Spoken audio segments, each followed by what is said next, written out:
കിലോയ്ക്ക് 1000-ന് മുകളിൽ നിന്ന ഉണക്കക്കൊക്കോ വില 300-ലേക്ക് കൂപ്പുകുത്തി. 300-നടുത്തെത്തിയ പച്ചക്കൊക്കോയ്ക്ക് വില ഇപ്പോൾ 70 മുതൽ 75 രൂപ വരെയാണ്. സർവകാല റെക്കോർഡിട്ട കൊക്കോ വിലയാണ് ഏതാനും മാസങ്ങൾക്കിടയിൽ കുത്തനെ കൂപ്പുകുത്തിയത്. ഹൈറേഞ്ചിലെ കൊക്കോ കർഷകരെ ഞെട്ടിച്ചായിരുന്നു കൊക്കോ വില കുതിച്ചു കയറിയത്. 1000-ന് മുകളിലേക്ക് വില ഉയർന്നതോടെ കർഷകർ അമ്പരന്നു. എന്നാൽ 1050 വരെ എത്തിയ ഉണക്ക കൊക്കോയുടെ വില ഇപ്പോൾ 300-ലേക്ക് കൂപ്പുകുത്തി.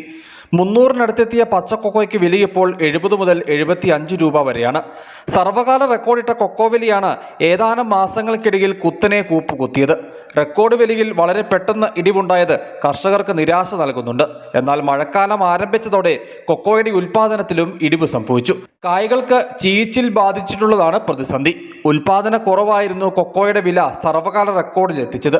രോഗബാധയും വിലയിടിവും മൂലം കർഷകർ പലരും കൊക്കോ കൃഷിയിൽ നിന്നും പിൻവാങ്ങിയിരുന്നു. വിലയിൽ വർധനവുണ്ടാകുമെന്ന് കരുതി ഉണങ്ങിയ കൊക്കോ പരിപ്പ് സംഭരിച്ചു വെച്ച കർഷകരെല്ലാം വിലയിടിഞ്ഞതോടെ ഉൽപ്പന്നം പൂർണ്ണമായി വിറ്റഴിച്ചു കഴിഞ്ഞു. News bureau, Adimali.